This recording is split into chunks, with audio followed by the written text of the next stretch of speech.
Hello and welcome to Clockwork Abroad. This is the fifth instalment of the Romania-Milan trip.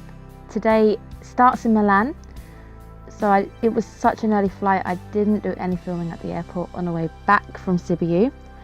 So immediately Milan hit me again as very capital city, very busy. It's very different from Romania. I liked the architecture, but I overall wasn't so keen on the city itself, and I'll explain a few bits and pieces why when we get there. So today we are going to Milan Cathedral. There will be other instalments as well because I did Sforza Castle, which we won't do in this video. So here I already encountered like pickpockets and things, so it's one of those places where I'd say definitely make sure you're on your ball because these people are good. So take care of yourself, guys. So Milan Cathedral, it is the second largest church in Italy. So the cathedral took over 6 centuries to build. They're still working on it till this day, and you will notice when we get to the roof there is a lot of new work, people are still building on it. I took a lot of atmospheric pictures. It's a very atmospheric place. So I walked in and it just has that absence of sound. Obviously people were talking, but because it's got such great acoustics, it's an absence of sound almost, and it's quite enchanting in its own sense. So in 1567 the work actually began.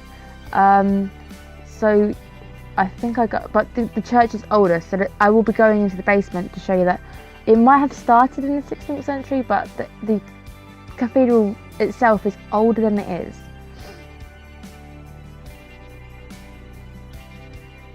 So the whole place is made out of marble, which I think I picked up earlier. I think I said this looks like marble, and it turned out it is marble.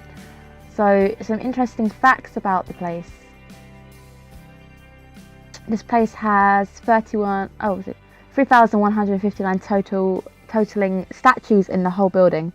There are a lot of statues. It's very ornate.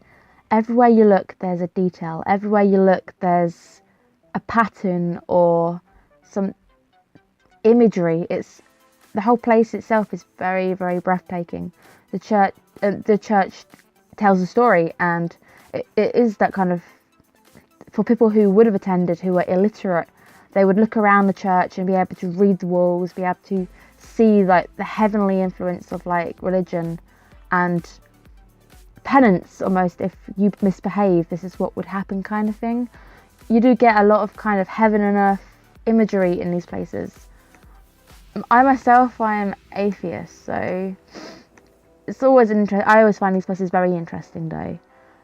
Some of the highest spires on the cathedral are over 3.5 miles tall, which is absolutely insane if you think about it.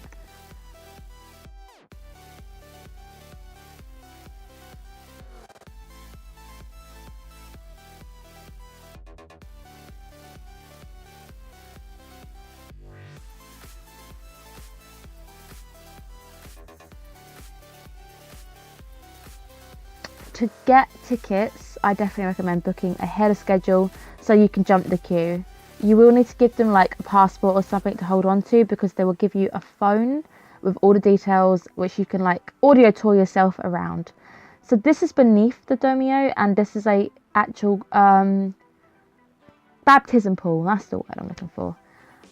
I kind of felt like I was back in England, back in St Albans, because obviously the Romans invaded Britain, and the styles are very similar. So there's tiled floors, there's that kind of building work, brickwork I'm used to seeing in St Albans especially. If you haven't gone to St Albans and you're in the UK and you've got an interest in anything Roman, just go. You will understand why if you go. And I also want to apologise, I might sound a bit weird because I've just come down with a cold.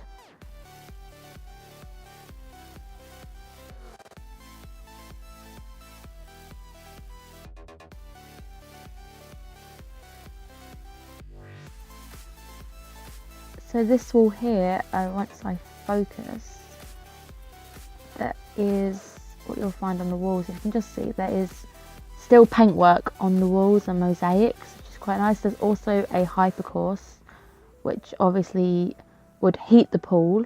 The Romans were very good at waterworks, and they were masters of viaducts and waterways.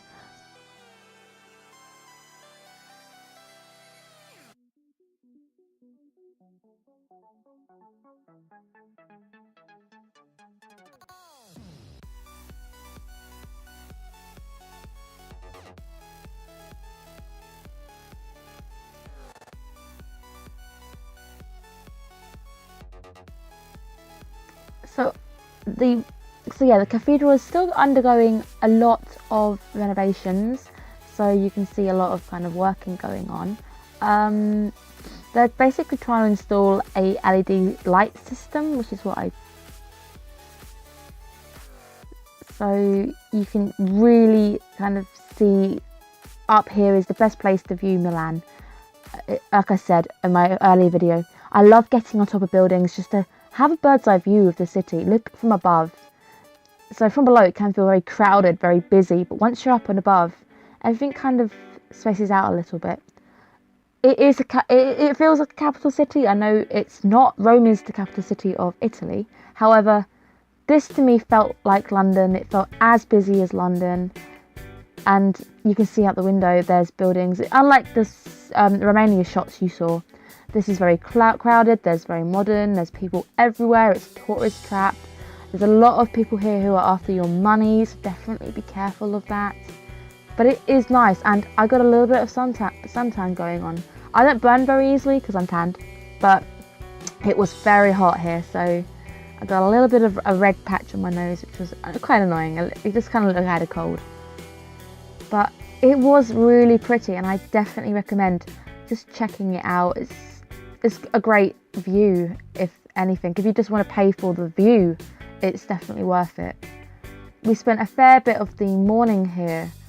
Obviously we had a 15-hour layover, so we stayed here, kind of hung out the whole day. It was a good chance to kind of get some food, get a feel for Italy. I don't have the greatest drive to visit Italy, but it was nice to have a layover here, and I got to tick it off my list without actually having to spend too much time there.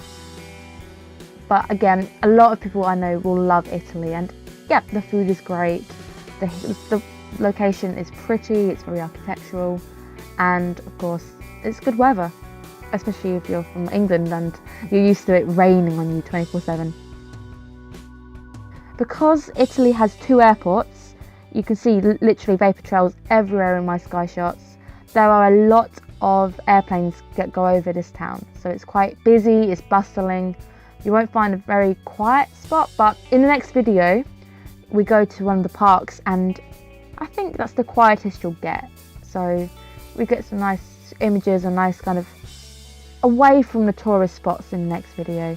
I broke it down. I was intending for it to be a one-parter, but it would have gone over 20 minutes, and I know you guys don't like things being too long, so I've cut this down. So this is 9 minutes, the next one's going to be about 12. So this here, I took a picture. It just reminds me of it's the fish market in London by the Thames. It just reminds me of that whole section. So here is your teaser for the next episode. So behind this gorgeous column this is for Garibaldi. It's a monument of Garibaldi on his horse. There is Sforza Castle. Well, Sforza Fortress. We'll be going there in the next video, and I hope you guys join me.